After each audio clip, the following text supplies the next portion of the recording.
할렐루야. 오늘도 함께한 우리 성도들에게 하나님의 큰 은혜가 함께하기를 주님의 이름으로 축복합니다.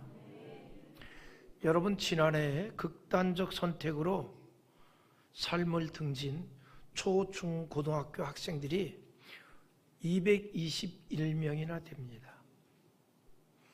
교육부가 학생 정서행동 특성 검사를 실시하면서 아이들의 이 정신 문제라든가 자살에 관한 원인이라든가 이유에 대해서 이렇게 조사를 했어요. 그런데 지난해 이 극단적 선택을 한 초중고생자들이 해마다 늘어나는 거예요. 그러니까 2023년보다 작년이 23명이 더 늘어났습니다. 이 수치는 학생 10만 명당 자살자 수를 뜻하는 자살률 4.3명으로 늘어나면서 증가세를 이루고 있다는 거죠. 이게 문제가 아니고 잠재적 자살자들, 그러니까 자살 위험이 있는 학생들을 얘기하는 거예요.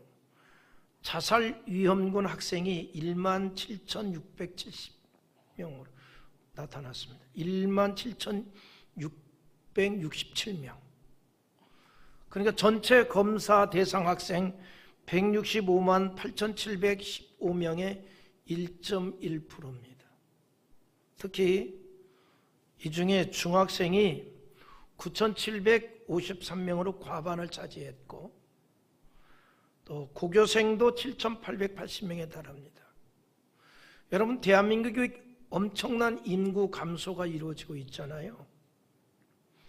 그런데 인구 감소와 함께 청소년 인구 감소는 더 심각합니다. 특히 청소년의 정신 건강에 적색 경고등이 켜졌어요. 적색 경고등. 2025년 현재 만 9살에서 24세 요때까지를 우리가 이제 그 발달 심리학에서 청소년으로 보거든요. 이 인구가 762만 6천 명으로 전체 인구의 14.8% 수준입니다. 그런데 이 수치가 1985년에 1397만 5천 명의 절반 수준이에요. 그러니까 전체 인구와 비교하면 40년 만에 전체 인구 비례 청소년 수가 절반이 감소한 거예요. 이게 뭘 얘기하냐면요, 한국에서 청소년들이 사라져가고 있다는 겁니다. 청소년들이 사라져가고 있고, 상당수 청소년들이 사회적 부적응자의 잠재적 의식을 지니고 있다는 거예요. 오는 2070년이 되면 한국의 청소년 인구는 예측하건대 총 325만 7천 명, 전체 인구의 8.8%로 떨어집니다. 이 예측하고 있죠. 이게 뭘 얘기하냐면 대한민국이 고령사회가 아니고 초고령사회로 넘어가면서 청소년이 사라지고 있다는 거예요. 청소년이 사라진다는 건 나라의 미래를 본다면 대단히 절망적입니다. 이 땅의 청소년에 대한 기대는 인구수의 감소에서나 자살률의 증가 면에서 보면 희망적이지 않습니다. 이때 여러분, 우리가 깨어나야 돼요. 교회가 깨어나야 되고, 크리스찬들이 신앙으로 더 깨어나야 되고, 그래서 이 땅의 청소년들에게 희망을 갖는 자들이 되게 해야 합니다. 왜냐하면 우리가 믿고 의지하는 하나님은 어떤 상황에서도 우리에게 희망을 주시는 하나님이기 때문입니다. 그러므로 이 땅의 청소년들이 예수를 만나고 희망과 용기를 주시는 하나님의 은총으로 미래에 대한 꿈을 꾸면서 살아가기를 위해서 우리가 힘써야 하고 기도해야 합니다. 교회적 사명인 줄 믿습니다. 우리 모두가 감당할 사명입니다. 하나님에 대한 믿음은 희망을 꿈꾸게 합니다. 다윗을 보세요. 사울의 칼을 피해서 다니는 상황에서도 민족의 새벽을 깨우겠다는 비전을 갖도록 했습니다. 이 땅에 760만 청소년들이 내일에 대해서 희망을 품는 자들이 되도록 우리가 더 많이 기도해야 되고 관심을 가져야 합니다. 이런 국가적인 사명이고 또 이 땅의 교회적인 사명인 줄 믿습니다. 여러분, 사람들이요, 그런 게 있어요. 성경은 믿지 않으면서 성경에 나오는 인명이나 지명을 인용할 때가 많이 있지요. 그런데 성경에 나오는 지명 가운데 가장 많이 인용하는 지명이 뭔지 알아요? 에덴이에요. 에덴. 사람들은 막연하지만 성경에서 말하는 에덴을 동경하는 것 같아요. 에덴 그러면 아름다운 동산 딱 연상되잖아요. 그래서 에덴이라는 말을 참 많이 사용하는 것 같아요. 사실은 그렇습니다. 아담이 죄를 짓기 전에 에덴은 하나님과 동행하는 축복의 동산이었습니다. 그러나 아담의 죄로 인하여 에덴을 잃어버렸습니다. 하지만 예수를 영접하고 믿음으로 살아가면 내가 머무는 그곳이 에덴이 될 수 있습니다. 내 심령에 예수를 영접하면, 그리고 예수의 영으로 충만해지면 내가 서 있는 그곳이 천국이 될 수 있어요. 나의 환경이 에덴이 되고 천국이 되게 할 수 있다는 것입니다. 예수님께서 누가복음 17장 21절에 이런 말씀을 합니다. 또 여기 있다 저기 있다고도 못하리니 하나님의 나라는 너희 안에 있느니라. 예수를 영접한 우리의 심령이 하나님의 나라인 줄 믿습니다. 그리고 내가 서 있는 그곳이 에덴이 되게 할 수도 있습니다. 믿으면 아멘 합시다. 여러분, 예수를 믿고 사는 우리는 누굽니까? 하나님의 큰 사랑을 받고 사는 인생 아닌가요? 그러므로 어떤 상황에서도 내가 처한 환경을 에덴이 되게 할 수가 있습니다. 우리 그런 찬송도 부르잖아요. 높은 산이 거친 들이 조막이나 궁궐이나 내 주 예수 모신 곳이 그 어디나 하늘나라. 할렐루야. 내가 서 있는 그곳 에덴을 만들 수 있어요. 에덴이 되게 할 수 있어요. 여러분이 머무는 가정이 에덴이 되기를 기대하고 여러분이 머무는 공간이 에덴이 될 수 있기를 주님의 이름으로 축복합니다. 에덴 이야기를 하니까 이런 스토리가 있습니다. 경남 통영에서 백길로 한 30km 떨어진 곳에 섬 하나가 있는데 이름이 좀 희한해요. 욕지도. 사람들에게 관심이 조금 있다 올리세요. 사람들에게 관심 있는 섬이 아닙니다. 제가 올릴 수 있는 타이밍을 알려주려고 이렇게 문구도 다 알려줬는데 그 문구가 끝날 때 딱 올리는 거예요.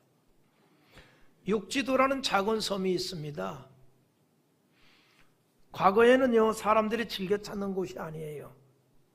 그런데 지금은 통영에서 가볼 만한 곳으로 소개되어 있습니다. 요즘 제가 어느 날부터인가 자꾸 이런 데로 관심이 있는 것 같아요. 섬에 관한 이야기. 이 통영에 그런 그 개인적 스토리가 담겨진 관광지가 참 많은 것 같은데 제가 최근에 조그만 책을 한 권 또 읽었거든요. 그 섬에 담겨진 어머니의 사랑 이야기 제가 한번 소개하고 싶은데, 지금은 통영 이야기입니다.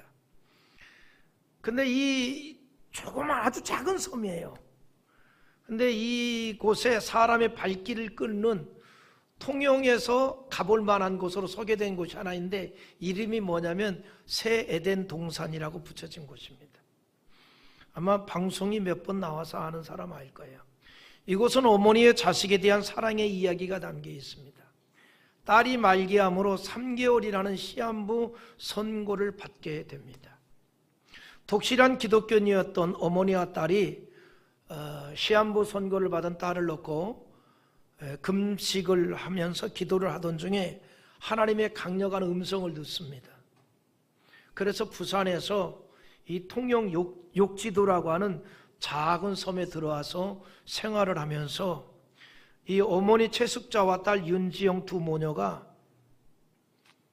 우리는 이곳에서 살다 이곳에서 떠나자, 그러나 이곳을 가장 아름다운 공간을 만들자 해서 육지에 나갈 일이 없으니까 미장원 가는 것도 귀찮으니 머리를 빡빡 밀었어요. 그리고 두 모녀가 맨손으로 20년 동안 건물을 지어갔어요. 그러는 동안에 3개월 시한부 인생이었던 딸이 20년 이상을 살았고, 어머니가 먼저 노안으로 세상을 떠났으며 그 후에 딸도 이 세상을 떠났는데, 이들 모녀가 맨손으로 20년 동안 그 만든 동산의 이름을 자기들이 지었어요. 새 에덴 동산이라고. 이게 생기면서 욕지도에 관광객들이 찾아들게 되었고, 이 작은 섬에 펜션이 생기고 사람들이 북적이게 했습니다. 영상 한번 볼래요? 이렇게 지은 건데 이거 다 손으로 한 거예요. 다른 일꾼 안 쓰고 모녀가. 넘겨보세요. 네, 여러 사진인데 이 정도만. 그리고 저를 보십시오. 저를 볼 때는 어떤 마음으로 봐야 되냐면 은혜로운 목사님, 잘생긴 목사님. 지금 아멘 한 분들은요, 주님 재림할 때까지 잘 될 줄 믿습니다. 이렇게 해서 사람들이 찾게 하는 섬이 되게 했어요. 여러분, 사람에게는요 하나님께서 이런 능력을 주었습니다. 3개월 시한부 인생이라고 했던 딸이 어머니와 함께 20년 이상을 살았어요. 그리고 그 모녀가 떠나면서 욕지도라고 하는 사람이 찾지 않는 조그만 섬을 사람들의 발길을 끌게 하게 만들었습니다. 인간에게 주신 하나님의 능력이에요.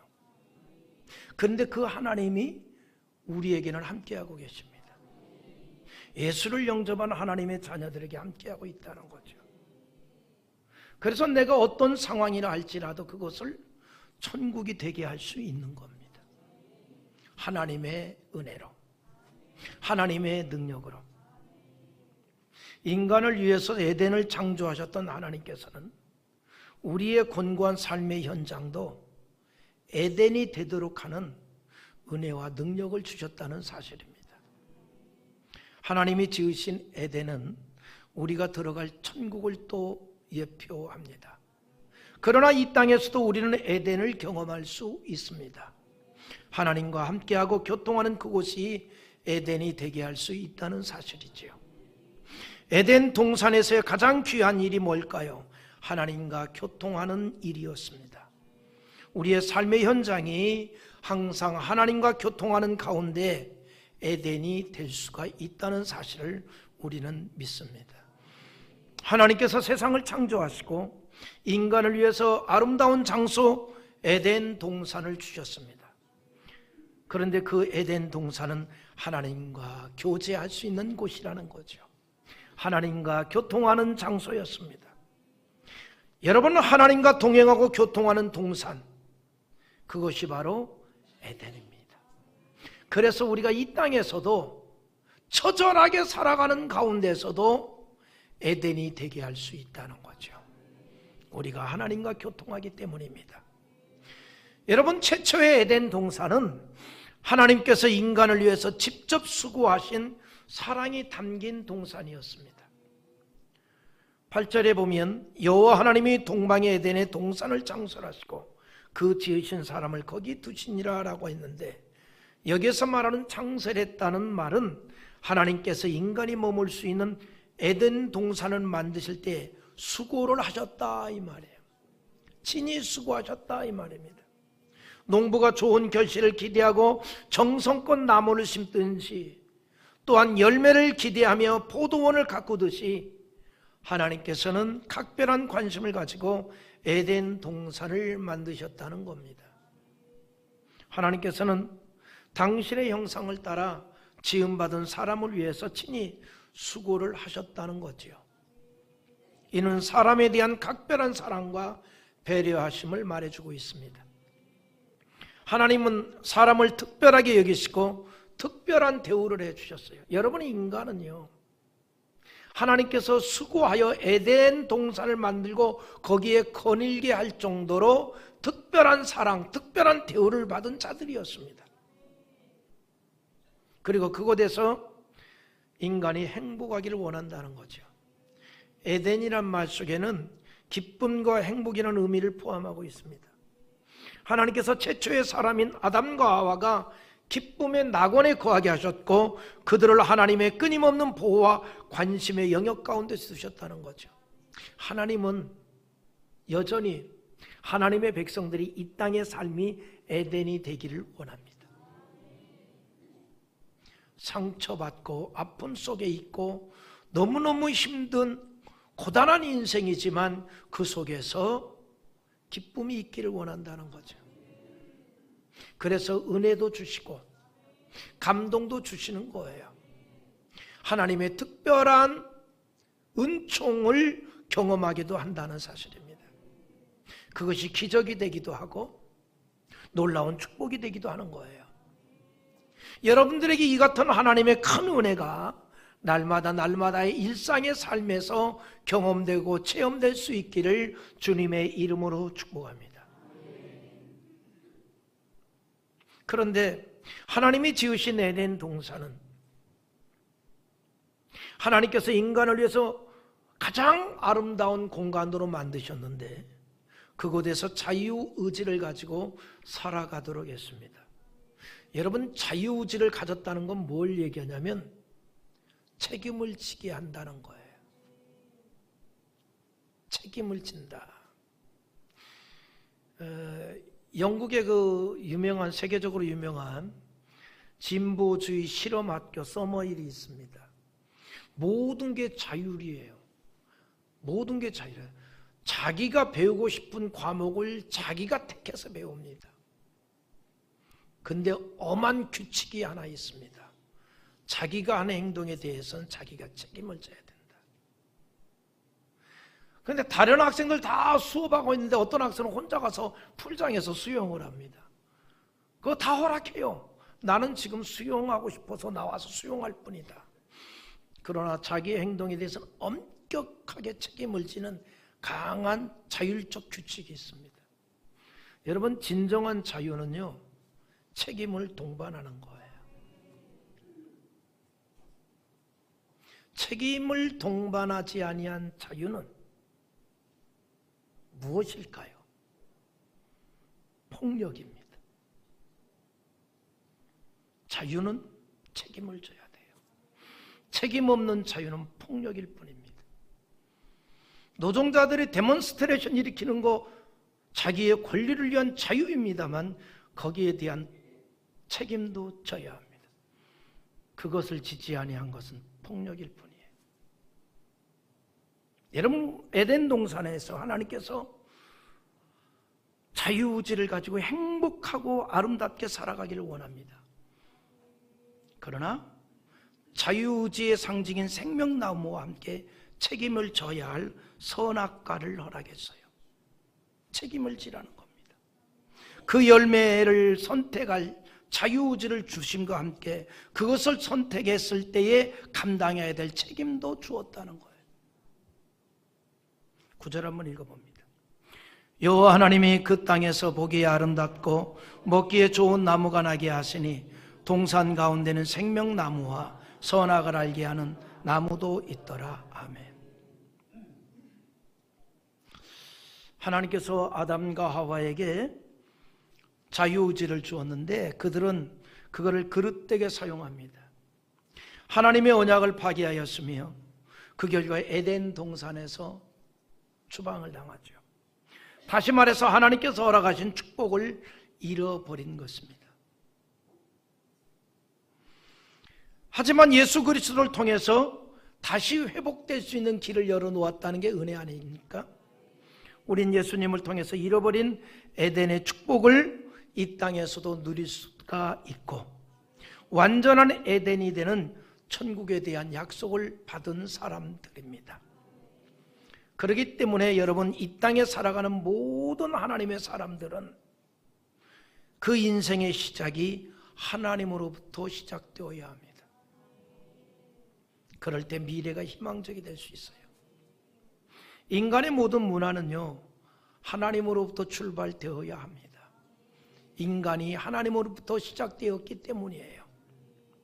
인간의 문화는 성경에 기반된 문화이어야 합니다. 여기에 교회와 기독교인의 사명이 있습니다. 나의 삶이 먼저 하나님의 말씀으로 다스림을 받아야 하고, 그런 나의 삶을 통해서 이 땅이 하나님의 말씀으로 다스림을 받도록 만들어 가야 할 사명이 모든 기독교인들에게 있다는 것입니다. 인류의 역사를 보면 또 하나 오늘 본문이 주는 은혜가 있어요.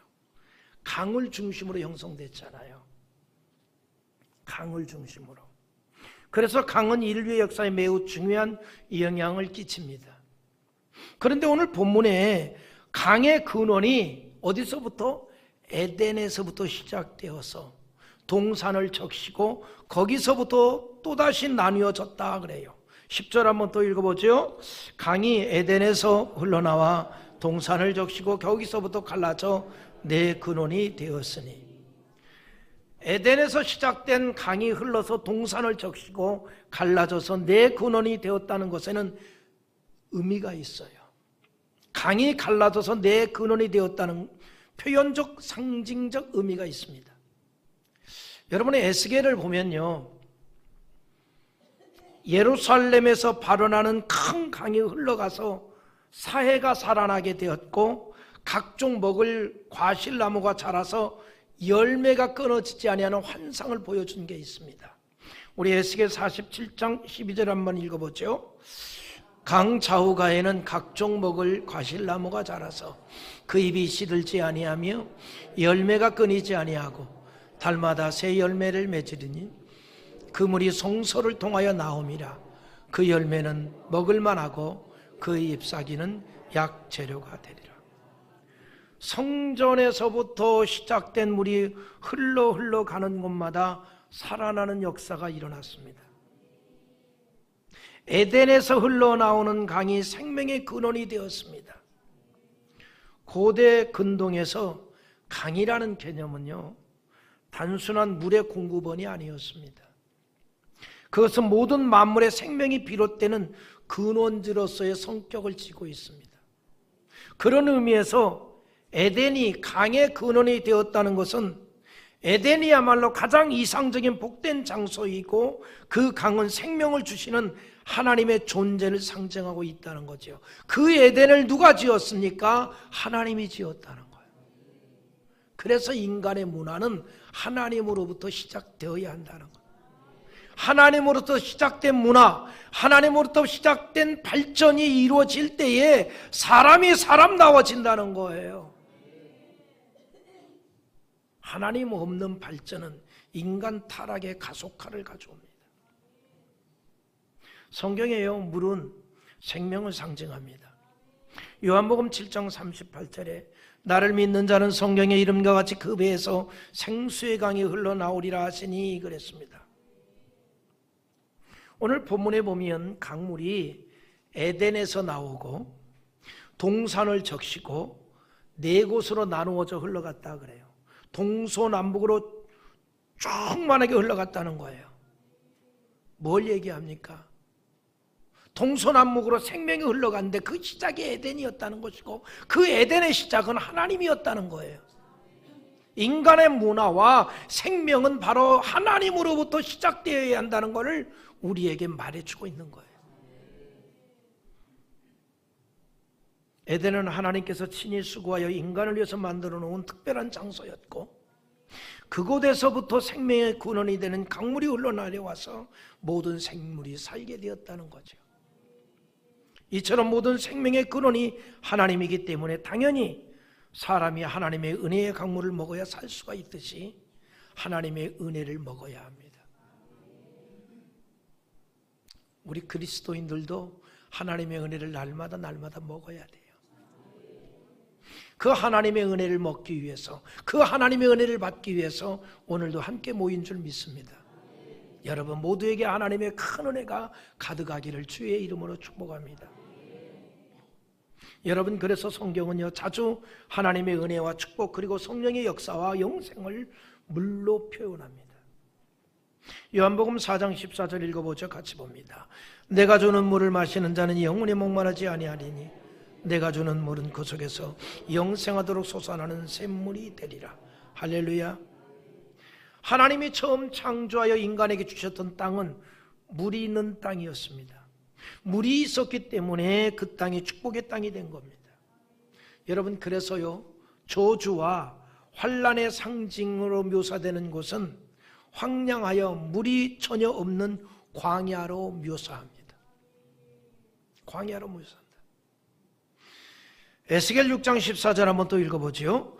내가 내 손을 그들의 위에 펴서 그가 사는 온 땅 곧 광야에서부터 디블라까지 황량하고 황폐하게 하리니 내가 여호와인 줄을 그들이 알리라. 물은 하나님의 일반적인 은총의 상징입니다.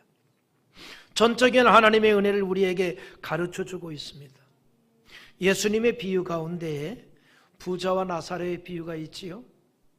한 부자가 있었는데 그는 자신이 가진 물질에 취해서 이 땅에서 천년 만년 풍성하게 살아갈 것으로 생각을 하지요. 하지만 자신의 생각과는 달리 그도 이 땅을 떠날 수밖에 없었습니다. 그를 지옥에서 보게 됐지요. 부자가 지옥에서 목이 말라 천국에 있는 아브라함에게 요청합니다. 아버지 아브라함이여, 나사로를 시켜 나에게 끝에 물 한 방울만 떨고 타는 듯한 내 혀를 적셔달라고 간곡하게 애원을 합니다.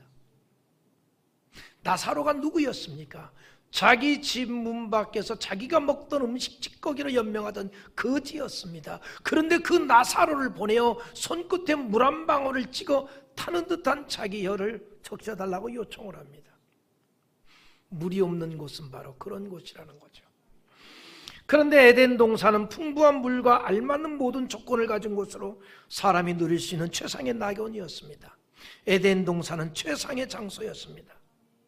여러분, 그래서요, 아브라함과 나누게 된 롯이 물이 넉넉한 소알 평지를 보면서 뭐라고 표현했습니까?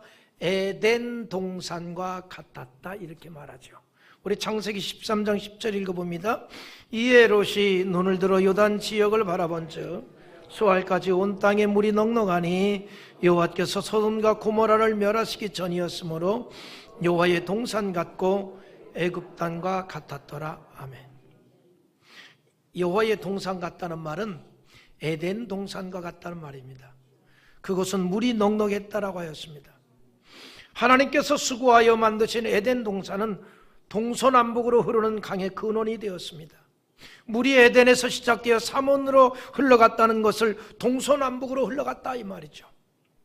이것은 하나님의 축복의 풍성함을 선포하는 것입니다. 다시 말해서 동서남북 네 방향으로 물이 흐른다는 것은 어느 한 방향도 메마르고 부족함이 없게 하신다는 거예요. 저는 이 사실을 믿는다면 대한민국뿐만 아니라 전 세계가 하나님의 은혜로 가득하면 전 세계가 풍성하게 될 줄 믿습니다.